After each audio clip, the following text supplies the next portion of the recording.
instances, don't it? And and just to go a bit further, some of them that do actually have a successful family life, they don't have that much of a successful career. They have a career, they're successful to an extent, but not as Mm. successful as they should be. And then they go on to have, and then those ones that manage to have a successful family life, they then have a troublesome child or something. Something always happens. Mm. Either they lose their wife or one of the spouses. And I think, well, that isn't fair. It isn't fair. I know I'm not God.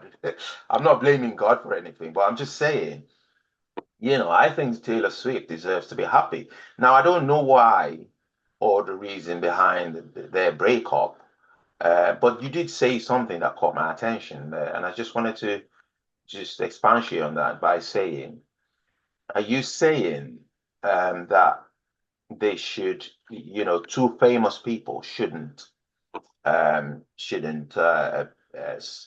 start a relationship? One should be one should be famous and the other not so famous, for instance, and that would sort of balance the scale of things in the house because it does seem like it's two captains on a spaceship, not the Like alien. you and me. It does seem like having two captains on a spaceship and then trying to, you got to have a co-pilot. You got to have a pilot and a co-pilot or a captain and a co-captain. And I don't sort of I think the dynamics don't quite work out. Perhaps it's the society that we live in. What do you think? Yeah, I mean, are you saying that Taylor Swift has actually broken up with this boyfriend? Or was it just Bill Maher said he thinks they will break up? Well, they have broken up. That's Or they what. have broken up, Yeah, and then fans are attacking Bill Maher for, you know, right, for for holding. causing it or whatever. Yeah.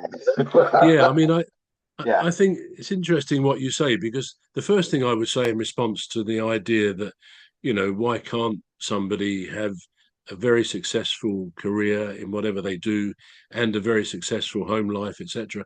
I think most humans would say at some stage in life they become aware of the fact that you can't have it all. No, nobody can have it all Yeah. because to become mega successful like Taylor Swift has and it is Yeah. and has become, Yeah. then you've got to have a fair slice of luck along the way. You've got to have a lot of talent, I guess, Yeah. and probably a good background whereby you could have these contacts made for her. Yeah. I mean, clearly she is a mega star, a Yes. supernova, a stellar supernova, I guess you would say. But I think one thing that I'm aware of that they say sometimes a lot of her songs they are Yeah. about her past boyfriends. Yeah. So I think I can understand anybody overcome with adulation and coming up seeing this great megastar there who makes it clear she wants to be your partner. I mean that could cause all sorts of sort of emotional mental issues for somebody. It's just a huge thing. But some men would say, especially if they got some fame themselves, well, I don't want to suddenly find in 6 or 12 months I'm featuring in a song that she's written about how foolish I was, how stupid and selfish I was. So that is again, you've got to be a pretty tough person Yeah. to initially get involved with somebody who is very very famous. So Yeah. you know, so in that sense, the megastar in this case Taylor, Yeah. she starts off again with a massive disadvantage. It's amazing how often you do read, if you read magazines or whatever from time to time, Yeah. how often a very famous and let's face it, an attractive woman says, "Oh no, men don't feel able to come up to me. They think I'm, got boyfriends and all that. But I think my fame is a deterrent because they don't come up and ask me out." And you Yeah. can actually imagine that. How strong and brave would you be to do that? Unless, as I say,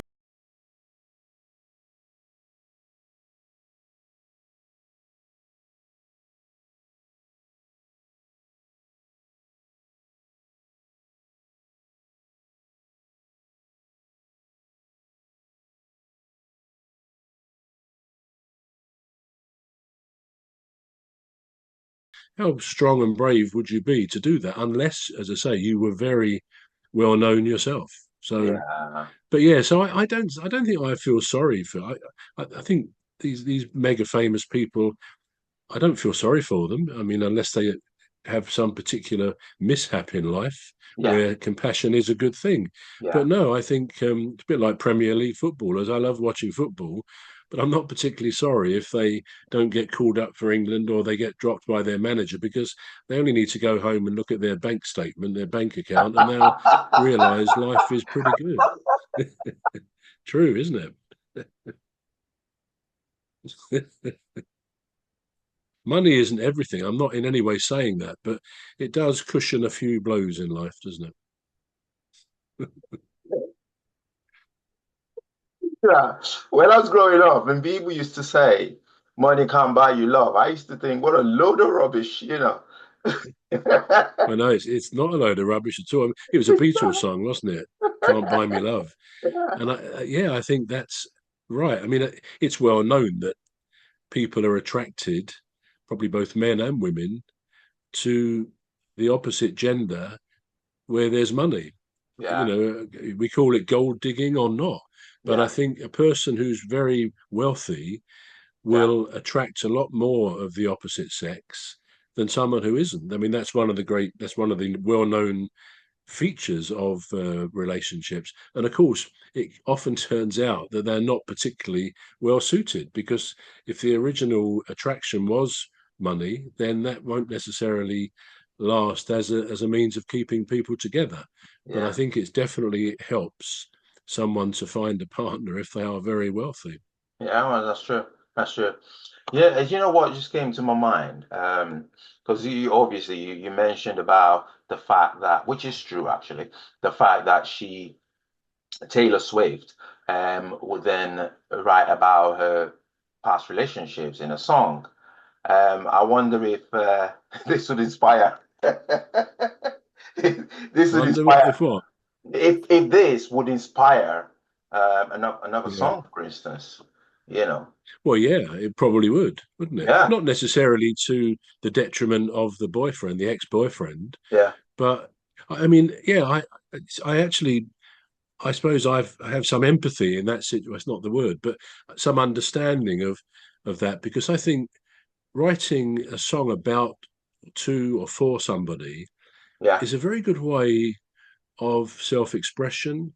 I mean, and for my part, I think it's true to say, just trying to think, but all of the songs, all of the songs, probably the vast majority of my songs are Yeah. about real life situations, real life people, um, whatever. I suspect. I mean, I'm in the middle of doing my next batch of songs for Deepstuff Radio, Yeah. um, and I just wonder, without going back to what I said at the beginning, I'll probably feel the need to write something about my friend who's just died, Yeah. because not a miserable, sad song, No. as I did about a young a young lady friend a few years ago. She committed suicide. Her name was Oh. Annalise, and I wrote a song about that Yeah. because it helped me, and I believe it helped her mother as well.